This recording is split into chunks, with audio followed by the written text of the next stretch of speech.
Welcome to another episode of our video series of the mechanics of human cognition. It's great to be here. Really looking forward to our conversation today. I am too. I'm absolutely thrilled because we are looking at something I think is one of the most critical topics of our time, human attention. It really is. And our mission today, I think, is to give you a sort of cognitive defense manual. We need to go beyond the usual advice and really understand that attention isn't just a vague idea. It's a dedicated mental faculty. There's an actual attention network in the brain. A physical system? A physical system, exactly. We're talking about the prefrontal cortex, the parietal lobe. Yeah. It's a real infrastructure. And that's the paradox, isn't it? Because the capacity for focus is so clearly there. You see it in the extremes. I mean, even young children who have been diagnosed with pretty significant attention deficits, Right. they can lock in for 6, 7, even 10 or 12 hours straight if they're doing something highly engaging, like a complex computer game. That phenomenon right there proves that biological hardware is robust. The wiring, it's all intact. That capacity for deep, sustained focus is absolutely innate to us. So the problem isn't us, then.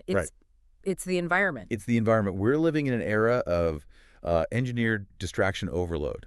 The sheer volume and, frankly, the skill behind the tools designed to grab and sell our focus it's astronomical. It's an attention war we're all born into. So if the capacity's there, how do we train it? How do we get that video game level of focus and apply it to, I don't know, reading a difficult book or doing deep analytical work? Well, we have to approach it with the same seriousness we apply to physical training. You have to consistently work the faculty of attention. Like a muscle. It's a perfect analogy. It's cognitive resistance training.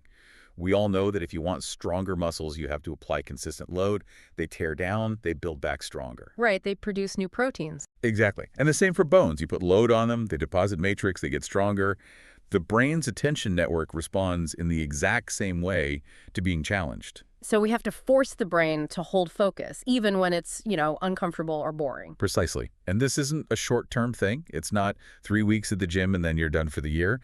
This requires making focus a continuous main project in your life. I want to pause on that because why now? Why wasn't this kind of intense training necessary for, say, our grandparents 50 or 70 years ago? Because the entire commercial world has been rebuilt. The machinery of the modern digital economy is designed specifically to monetize our attention. It's the business model. It's the entire business model. It's not just about getting your eyes on a screen. It's about harvesting your focused time, packaging it, and selling it to the highest bidder 24/7. When you have that much money, trillions of dollars behind grabbing your focus, you're up against incredibly sophisticated psychological manipulation. And that explains that really jarring experience, the one we all have. You pull out your phone to send one simple text. And 10 minutes later, you're deep inside some app you didn't mean to open, maybe even adding things to a shopping cart or just scrolling endlessly. That lapse isn't a personal failure. That is the calculated result of expert attention manipulation. These systems simply know how to hook us better than we know how to defend ourselves. Okay, so let's talk about those defenses, those countermeasures. We hear a lot about yoga and meditation, and those are great, but what are the foundational, maybe low-cost ways to strengthen that attention muscle directly? Well, first we have to remember what attention is for. Its core purpose is utilitarian. It exists to solve complex problems, to facilitate deep learning when our instincts aren't enough. It's a tool for deep engagement. It's a highly specialized tool, yes.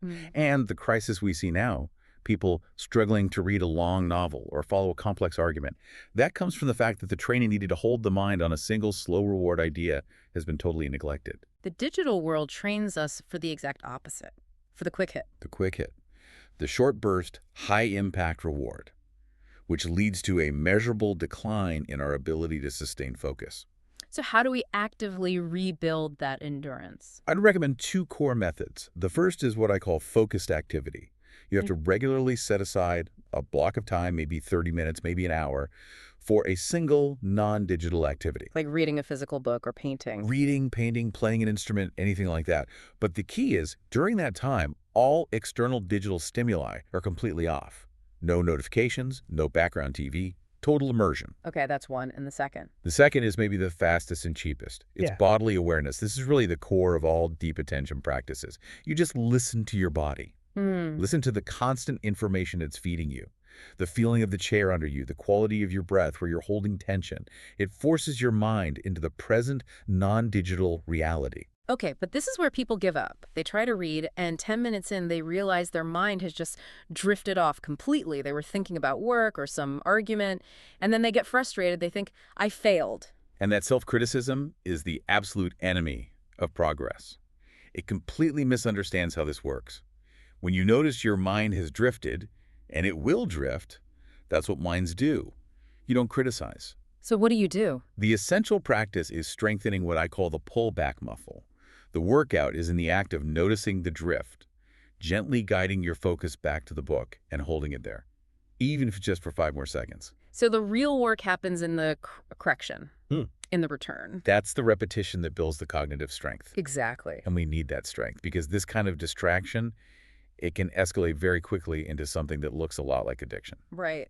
Let's talk about that. How do these infinite scroll platforms, TikTok, Instagram, Reels, how do they create such a powerful, compulsive loop? They exploit a very deep-seated mechanism, the expectation uncertainty cycle. Expectation uncertainty. Yes. So humans are creatures of expectation. When we anticipate any kind of reward, our brain releases dopamine.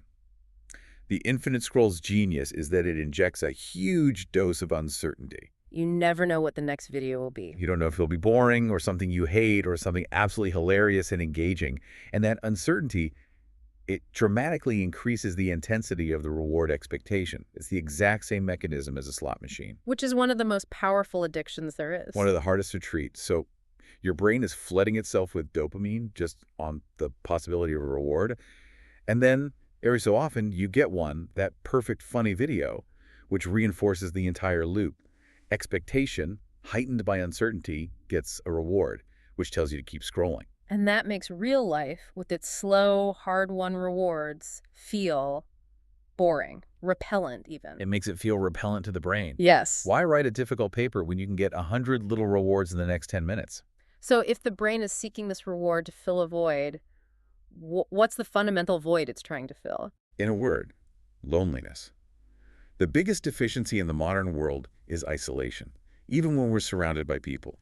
Screens disrupt genuine emotional connection. So we're digitally connected but emotionally isolated. Precisely. And loneliness is biologically uncomfortable for us. We're wired for connection.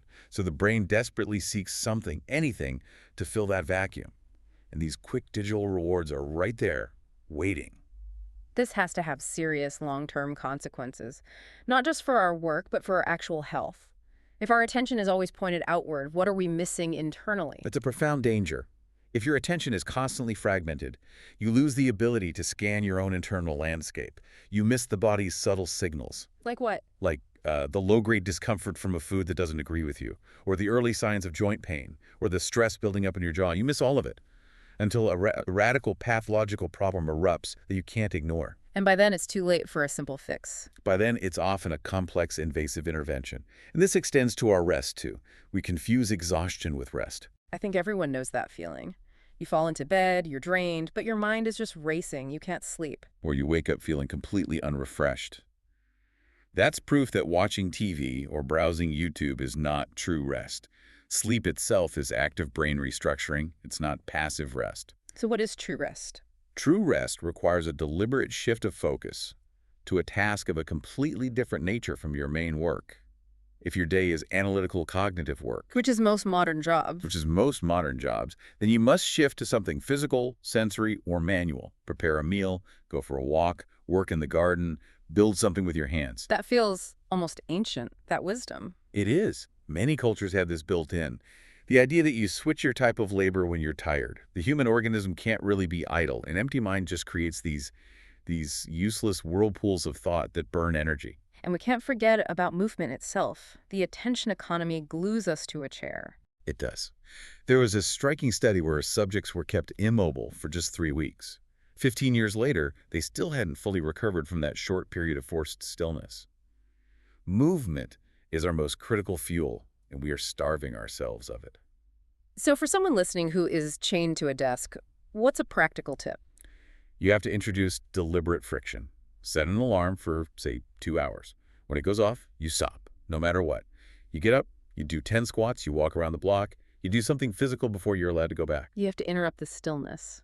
Okay, let's zoom out. We have a society full of people who are lonely, addicted, and physically deteriorating because their attention is being manipulated for profit. Yeah. Is this sustainable? The assessment has to be stark. It is not. A community that spends its time on what are effectively worthless tasks disguised as life goals is incredibly profitable for the system, but it is humanly unsustainable. The fish farm analogy you've used before feels very appropriate here. Yeah. It's a harsh analogy, but it's accurate. These populations are kept manageable, like fish in a farm. They're fed a constant stream of carrots distractions, manufactured sports rivalries, divisive political issues to keep them occupied. And distracted from what? From using their collective attention for long-term strategic planning for their own well-being. If a population can't focus, they're easily managed. Their future is dictated by external profit centers, not their own goals. So where does change even begin? Does it have to be some massive policy shift? It begins with the self. Society is just a collection of individuals. Change has to start there. When you commit to these kinds of cognitive practices, something interesting happens. The self begins to expand. What do you mean by expands? You start to realize, through deep awareness, that you aren't just an isolated organism in a skull. You're part of a larger system, an energy network that includes other people, animals, your whole environment. And that changes your behavior. It can't help but change it. When one person genuinely transforms, it creates a ripple effect. It impacts their family, their community. The most important battle is the one to change yourself. For someone listening who wants to start that process, how can they find that internal guidance? Try a simple experiment. Internally, invite the image of your own sage, your wise person. That archetype exists in all of us. And just observe them. How would that sage work? How would they rest? What would they eat? The more we can align our actions with that inner wisdom, the better our lives become. A powerful thought to end on. Well, to summarize, I'd say the crisis of attention is probably the most fundamental health crisis of our time. Escaping it requires two things: the rigorous training to reclaim your focus, and the hard work of healing the underlying loneliness that makes us so vulnerable in the first place. That leads perfectly to our final provocative thought for you. Given that your attention is a limited, irreplaceable resource that's constantly being stolen for profit, what is one non-digital connection-building activity you can commit to this week? A deep, phone-free conversation, a shared meal, a walk with a friend, something to redirect that energy back toward what truly matters. Thank you so much for guiding us through all of this today. This was absolutely vital. The pleasure was all mine. Thank you.